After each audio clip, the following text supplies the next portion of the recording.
Bom, então estamos começando o segundo episódio do Agricultura e o Fim do Mundo, e nesse episódio a gente vai começar a nossa jornada pela história da degradação dos solos do planeta.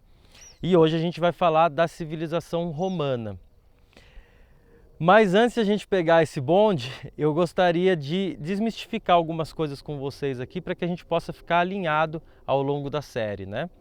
Que é o seguinte: eu percebo que as pessoas têm muita dificuldade em aceitar que o ser humano do passado também destruiu o meio ambiente. É como se a nossa civilização fosse a única que é corrupta, a única que está destruindo a natureza. E isso não é totalmente verdade, né? A gente guarda dentro da nossa cabeça uma espécie de romantização, principalmente aqui no Ocidente, como se o ser humano do passado tivesse vivido num jardim do Éden, né? Uma vida mais integrada com a natureza, de forma mais harmônica com a natureza. E a verdade é que as civilizações do passado também destruíram um meio ambiente que as suportava, também destruíram os recursos, esgotaram os recursos que eram essenciais para a manutenção delas. Se não, caso contrário, elas ainda estariam aqui, né? E é claro que existiram sim sociedades humanas que viveram de forma mais integrada com a natureza. Ainda hoje no planeta existem sociedades humanas que vivem de forma mais integrada, mas no geral essas sociedades elas são muito pequenas. Quando uma sociedade humana ela cresce em número de pessoas, o que acontece é que inevitavelmente ela vai enfrentar o dilema de como continuar alimentando uma população que só cresce. E o que aconteceu é que nessa busca, a maior parte das sociedades humanas do passado falharam miseravelmente, ou seja, não conseguiram conservar os seus solos à medida que elas tentavam alimentar a sua população. Então não, a nossa civilização ela não é especial e ela não é especialmente corrupta. Nós somos mais um povo, mais uma civilização humana tentando lidar com esse mesmo dilema, como alimentar essa população que só cresce. E aí é o seguinte, eu ouço também muito, mas Rafael, no passado eles não tinham veneno, então como é que eles destruíram o solo como a gente faz? E essa é uma ótima pergunta mesmo, né? Porque no final das contas, as civilizações que nos antecederam, elas praticavam todas a agricultura orgânica e mesmo assim elas conseguiram depletar a produtividade dos seus solos definitivamente. Então não é o veneno que degrada os solos, é a erosão do solo. Foi a erosão dos solos que degradou esses solos do planeta no passado. E aqui eu faço um enquadramento visual para que a gente possa ficar novamente alinhado. Quando eu falo erosão do solo, eu não estou me referindo àqueles buracos que a gente vê enormes no solo. Isso aí é erosão extrema do solo, né? Uma vossoroca, por exemplo, é uma erosão extrema. A erosão do solo que degrada o solo é um processo que ele pode ser imperceptível por uma geração. Então, a chuva e o vento ela vai levando aos poucos daquele solo que está exposto aos processos de intemperismo, a superfície, a camada superficial do solo ela vai sendo levada aos poucos e ali mora a vida, ali moram os nutrientes do solo. E de geração em geração, de ano após ano, de chuva após chuva, essa camada superficial ela vai sendo levada a ponto de restar ali o subsolo. E aí aquela terra para de dar frutos e a civilização tem um colapso da sua agricultura. Então é um processo, quando me refiro à erosão do solo, um processo lento e por isso que ele é tão perigoso. E foi esse processo que degradou os solos dessas civilizações do passado e que ainda degrada os nossos solos. A gente tem o veneno, que é mais uma ferramenta nesse grande arsenal de destruição que a gente inventou com a agricultura moderna, que é uma coisa super nociva para a biologia do solo, para a saúde humana, para a bacia hidrográfica principalmente. E é importante a gente entender isso para entender também que não basta só nossa agricultura ser orgânica. Um agricultor orgânico, um pequeno agricultor, ele também pode ser um minerador do solo, ele também pode ser um garimpeiro do solo, extraindo ali do solo aquele ouro. Se um agricultor, um pequeno agricultor orgânico, ele não tem um projeto de regeneração, de criação de solo, pode ser que ele destrua aquele solo de forma mais devagar do que um agricultor que está usando veneno e fertilizante químico. Mas essa destruição vai acontecer ao longo do tempo. Então, um monte de pequenos agricultores orgânicos pode fazer um estrago semelhante de que um grande latifundiário fazendo agricultura industrial. Então, é legal para a gente entender que não basta, por exemplo, só comprar orgânico. O orgânico ele é legal para a nossa saúde, mas se você está consumindo orgânico com a intenção de preservar também a saúde dos ecossistemas terrestres, está na hora de levantar esse seu sarrafo um pouco mais alto e começar a consumir e apoiar os produtos e os agricultores agroecológicos, né? Que é a agricultura que está construindo solo. Mas enfim, isso aí a gente vai falar mais no final da série. Para quem ainda não entende o que é agroecologia, a gente vai ter esse tema. Agora a gente tem que entender Roma, como que foi que uma civilização que fazia uma agricultura orgânica super sofisticada conseguiu depletar a produtividade do seu solo ao longo do tempo. E para a gente entender isso é legal a gente voltar lá atrás no comecinho, antes da República, antes do Império, bem no comecinho de Roma. Nessa época, os agricultores romanos, eles praticavam uma agricultura que era super interessante. Eles plantavam tudo junto e misturado no mesmo lugar. Então, aqui nesse mesmo lugar eles tinham uma árvore frutífera, embaixo dessa árvore frutífera eles colocavam uma oliveira, subindo, trepando nessa oliveira e nessa árvore tinha a videira produzindo uvas. Ali no chão ao redor tinha plantas forrageiras, cereais, verduras, legumes. Ou seja, eles praticavam uma espécie de agrofloresta ancestral romana, que eles denominavam cultura promíscua, né? Cultura promíscua, que é um ótimo nome, que em português seria algo como agricultura promíscua, e que de fato era, né? Era tudo misturado. Uma agricultura muito interessante que produzia alimento em todos os estratos. Você produzia alimento no alto, no meio, embaixo, no estrato rasteiro. Que permitia um manejo muito interessante, porque o solo continuava sempre coberto com matéria orgânica morta, proveniente das folhas das árvores, coberta sempre com matéria orgânica viva, né? Ou seja, com árvores, arbustos, cereais. O manejo era legal porque isso impedia a emergência de plantas espontâneas, as famosas ervas daninhas.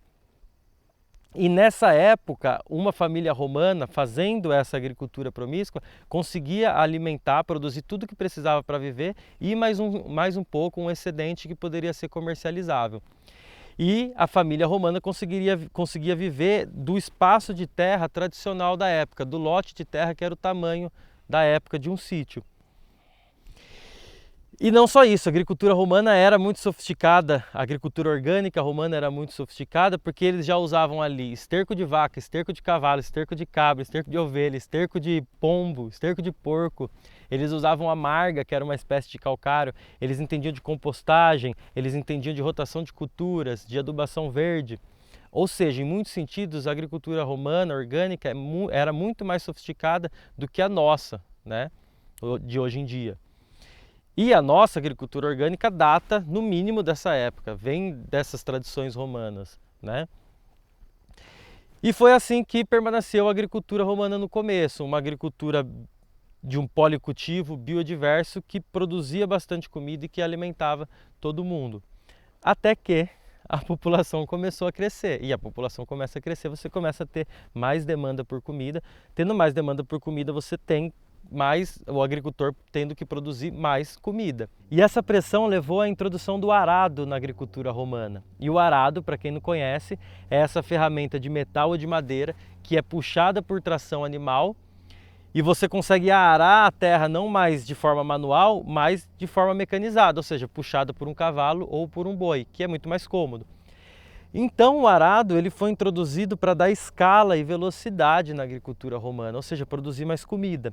Mas a introdução dele também teve vários efeitos nefastos na agricultura romana e na estrutura fundiária romana. Por quê? Porque para você produzir a mesma quantidade de comida que você produzia manualmente numa agrofloresta romana, com o arado agora, de forma mecanizada, você precisa de 2 vezes mais terras. Que é uma coisa contra-intuitiva para quem não trabalha com agricultura, mas todo agricultor já viu esse fenômeno, que é o seguinte: toda vez que você introduz uma mecanização na sua agricultura, você também introduz uma simplificação nessa agricultura. Ou seja, o arado ele não foi introduzido para mecanizar as agroflorestas, as agriculturas promíscuas de Roma. A introdução dele criou uma nova agricultura mais simplificada, menos biodiversa. E esse fenômeno a gente pode entender melhor pensando hoje em dia, por exemplo. Se você comprar um trator John Deere de 30 toneladas, você não vai conseguir entrar com ele numa agrofloresta que tem várias árvores frutíferas, que tem amendoim no chão, que tem tomate, que tem morango ali. É mais fácil você escolher uma única cultura e plantar ela em linha reta no estado de Goiás inteiro, que é o que a gente faz com a soja. Você vai conseguir uma escala, uma velocidade, uma comunidade de produção, mas você vai simplificar, né? Você vai produzir uma coisa só. E foi esse fenômeno que aconteceu na introdução do arado em Roma. A agricultura romana ela foi simplificada e ela passou a precisar de mais terra. E quando você precisa de mais terra, o que acontece? Você começa a derrubar mais florestas. Então começou uma corrida por abertura de novas áreas em Roma. Os romanos começaram a devastar as florestas e usar aquele solo florestal para plantar sua comida. Só que dessa vez arando o solo, ou seja, deixando ele exposto. E ao longo de gerações, essa camada superficial do solo foi sendo erodida e os solos romanos foram sendo degradados. Então, primeiro eles começaram a plantar nas áreas mais férteis, nas áreas mais planas, inicialmente pensados para agricultura, e logo eles começaram a degradar, essa terra parou de dar frutos e eles começaram a empurrar a agricultura deles para as áreas marginais, ou seja, áreas de morro mais propensa à erosão, né? Uma área assim inclinada, ela tem o solo mais frágil, mais fino, e uma vez que você ara uma área com essa inclinação, as chuvas levam muito mais rapidamente a terra embora, né? Chegou a ponto de você começar de tanta terra sendo deslocada das montanhas para as partes baixas do vale, os rios romanos começaram a ficar assoreados e começaram a virar pântanos. E eles começaram a ter surtos de malária. Lá em Roma tinha surto de malária por causa da degradação da natureza, né? Então realmente nós não somos os únicos a destruir. E esse fenômeno ele já tinha acontecido antes na península vizinha, na civilização grega, que é a civilização anterior à romana, que teve uma agricultura muito parecida. Começou com cultivos polidiversos, biodiversos, né? Policulturas biodiversas, cultivos que conservavam o solo e foi se deslocando para uma agricultura mais intensiva. A ponto de que no final da Idade do Bronze, a agricultura grega, a gente consegue ver nos vestígios geológicos que a agricultura grega ela se concentrava em grandes áreas plantando cereais, controlada pelas elites dos palácios gregos. E é nessa época que você consegue ver também que tem um aumento da produção de oliveira e de uva, né? Ou seja, a popularização da uva e da azeitona, ela é uma resposta da agricultura grega à degradação dos seus solos. E talvez a gente consuma vinho e azeite hoje em dia porque os gregos foram destruindo os solos deles. Então esse mesmo fenômeno estava acontecendo em Roma. Eles se deslocaram de uma agricultura tradicional que conservava o solo e foram em direção a uma agricultura mais intensiva devido à pressão populacional. Degradaram primeiro os solos mais férteis, os solos principais, empurraram a agricultura para as áreas marginais e degradaram também as áreas marginais, claramente indo em direção ao colapso da agricultura. Mas o arado não foi o único culpado, né, pelo declínio da agricultura romana. O que deu um empurrão final para que isso acontecesse foi, como sempre, a ganância, que sempre aparece nesse momento para dar aquela temperada, né? O que aconteceu? Na Segunda Guerra Púnica, que foi quando Cartago batalhou com Roma, os camponeses romanos eles abandonaram a área rural e se deslocaram para a cidade para se proteger da guerra, porque Cartago estava destruindo todas as propriedades. Ao final da guerra, com a vitória de Roma sobre Cartago, ou seja, Roma saiu vitoriosa, o que você tinha? Você tinha uma estrutura fundiária totalmente diferente. Você tinha um monte de terra abandonada e disponível, você tinha muito dinheiro, porque guerra se faz por dinheiro, e Roma saiu vitoriosa, portanto, a elite romana estava enriquecida, e você tinha muita mão de obra, porque tinha muito escravo resultante da guerra, 1/4 de milhões de pessoas escravizadas depois da guerra. Então era a tempestade perfeita para a elite romana fazer dinheiro com a agricultura. E foi o que eles fizeram, eles concentraram essas terras e criaram um sistema de produção de grandes áreas, sendo produzidas, cultivadas por mão de obra escravas, produzindo monoculturas de cereais, grãos, oliveira, né, uva, para comercialização. Os chamados então latifúndia, né, que não por acaso é o precursor dos latifúndios modernos. Ou seja, as terras que eram ancestralmente cultivadas por pequena agricultura, por famílias em pequenas propriedades, agora eram cultivados em grandes latifúndios. E os latifúndios romanos destruíram a fertilidade do solo romano. Por quê? Porque eles eram cultivados no formato de arrendamento. O que é o arrendamento? O arrendamento é um sistema de produção que até hoje é o pior sistema para a saúde do solo. E a gente faz isso até hoje. Que é donos de terras que são habitantes da cidade, ou seja, não tem contato nenhum com a terra, nunca trabalharam na terra, não tem relação com aquele ser vivo. Delegam o trabalho da agricultura para supervisores que comandam mão de obra escrava para produzir com uma única missão, que é a maximização dos lucros, a maximização dos ganhos. Ou seja, é um formato de agricultura muito pernicioso porque ele não está preocupado, ele não está olhando para a saúde do ecossistema, ele está olhando para o dinheiro. Então nessa época você podia andar 2 dias de Roma a pé e durante 2 dias andando você não teria saído ainda dos limites dos latifúndios romanos, não teria encontrado nenhuma pequena propriedade. E é óbvio que esse sistema foi destruindo a fertilidade do solo e a agricultura começou a entrar em colapso, eles começaram a ter dificuldade para produzir comida.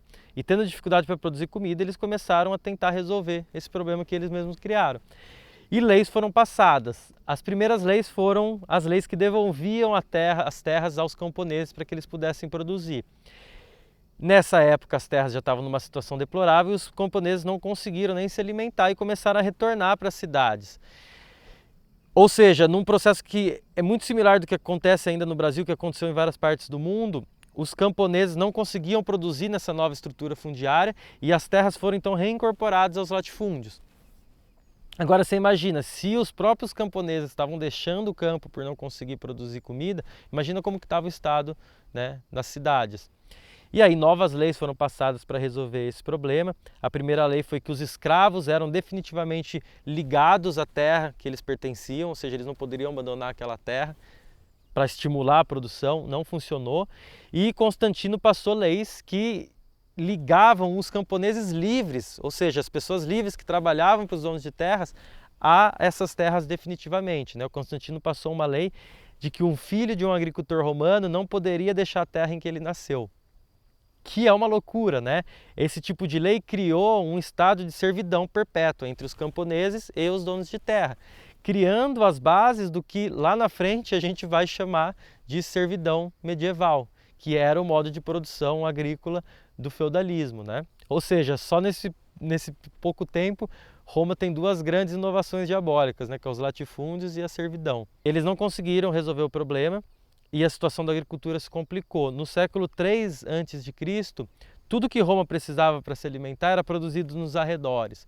Já na época de Cristo, Roma não conseguia produzir grande parte do que precisava. Então eles começaram a importar comida do norte da África, né? 200 toneladas de grãos e cereais chegavam por ano do norte da África e do Egito. O que é muito interessante pensar que a África um dia foi o celeiro do mundo e de fato o norte da África alimentou tanto a civilização grega no seu declínio quanto a civilização romana.